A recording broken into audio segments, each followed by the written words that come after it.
عملت لكم النهارده فكرة هتبهر كل البنات، بجد شكلها تحفة وبسيط قوي. عبارة عن منظم اكسسوارات جميل من اعادة تدوير بكر التيب. بجد مش هتصدقوا ان شكلها طلع كده في الاخر. لو عايزين تعرفوا ازاي عملت الفكرة تابعوا معايا الفيديو للاخر عشان تعرفوا ازاي عملت كل حاجة بالتفصيل. هستخدم بكر التيب شفاف. هستخدم دايرتين من الكرتون قطر كل دايرة 8 سنتي. هستخدم دايرة من الفوم قطرها 8.5 سنتي. هستخدم قطعة من الفوم مقاسها 5 في 25 سنتي. هستخدم قطعة طويلة من الفوم مقاسها 5/10 في 30 سنتي. وللتزيين هستخدم فصوص.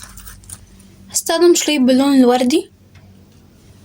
هستخدم غطاء ازازة عطر او غطاء ازازة مسك.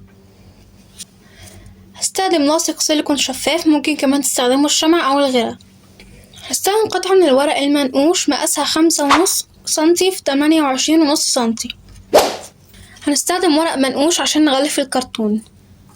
يلا بينا بقى نشوف هنعمل ايه في فكرة القمر بتاعتنا. اول حاجة كده هبدأ ان انا احط اللاصق ده كده من جوه البكرة بتاعة التيب عشان نلزق من جوه الورق المنقوش اللي انا وريتهولكم في الاول ده.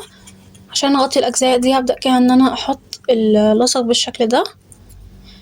هجيب بقى قطعة الورق المنقوش، هبدأ ان انا اصغرها في شكل دايرة كده، واخلي الدايرة اصغر من بكرة التيب عشان نقدر ان احنا ندخلها متلزقش في السيليكون ويطلع شكلها مش مظبوط في الاخر. هبدأ كده ان انا اصغرها. بعدين هبدأ بقى كده ان انا ادخلها جوه بكرة التيب اهو زي ما انتم شايفين كده. نبدأ كده بقى ان احنا ندوس على كل اجزاء الورق عشان الورق يلزق جوه كويس. سبت شوية زيادات من فوق كده عشان اتنيها واداري الجزء اللي باين ده من الكرتون كده. فدلوقتي هبدأ ان انا اقص الزيادات دي كده.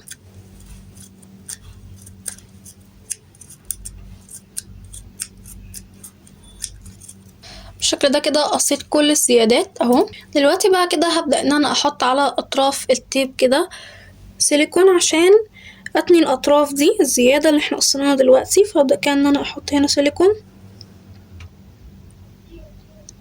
بالشكل ده كده. دلوقتي بقى هبدأ كده ان انا اتني الاطراف اهو زي ما انتم شايفين. وبس كده خلصت تقفيل الجوانب زي ما انتم شايفين، بقى شكلها حلو جدا وهتثبت اكتر كمان مع باقي الخطوات اللي احنا هنعملها حالا. دلوقتي بقى هبدأ كده ان انا اغلف البكرة من بره بالفوم الوردي ده. انا استخدمت فوم بلون يليق مع الورق المنقوش اللي انا مستخدماه للتغليف الداخلي، وطبعا لو هتستخدموا نقشة مختلفة فممكن انكم كمان تغيروا لون الفوم عشان التنسيق يمشي مع بعضه.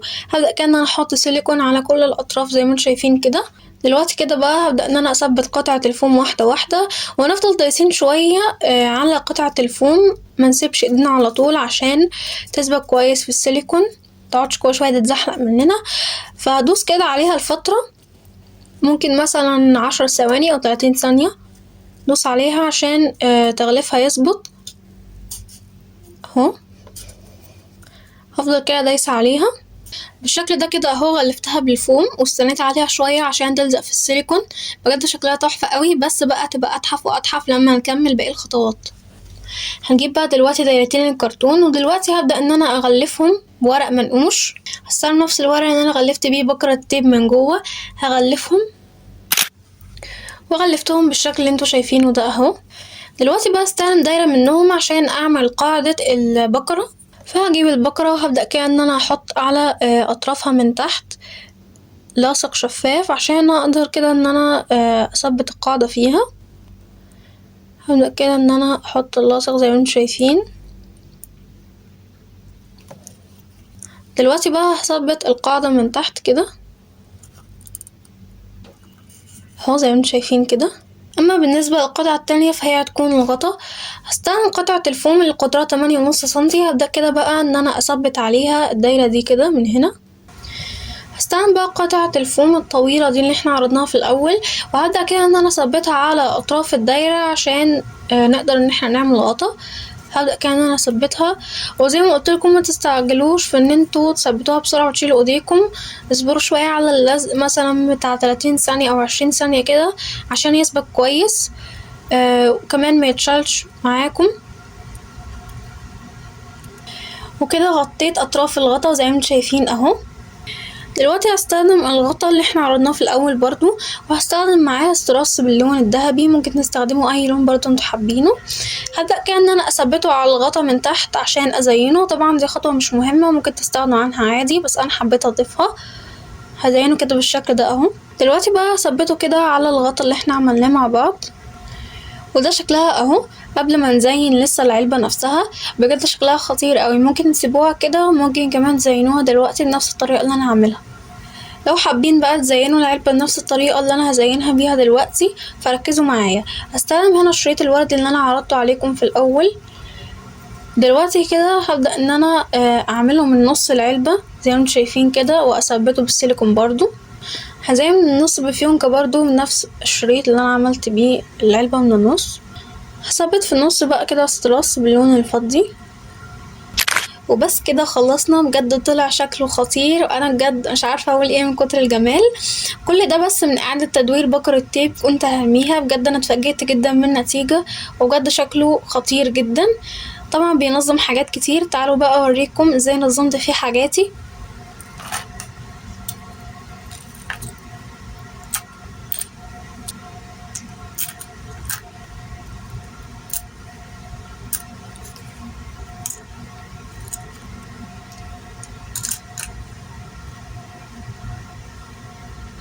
وبس كده هو ده شكله النهائي اهو. زي ما انتوا شايفين نظم معايا حاجات كتيرة جدا، بجد شكله رائع. ولو انتوا عندكم بكرة تيب فعلا ما ينفعش تفوتوا الفكرة دي، ولازم تجربوها، هتستفادوا منها جدا. لو عجبتكم الفكرة بقى ما تنسوش تدعموني بلايك واشتراك في القناة عشان يوصل لكم كل جديد، واعمل لكم افكار احلى واحلى وابهركم كمان. وبس كده اشوفكم ان شاء الله في فيديو جديد في المرة الجاية. مع السلامة.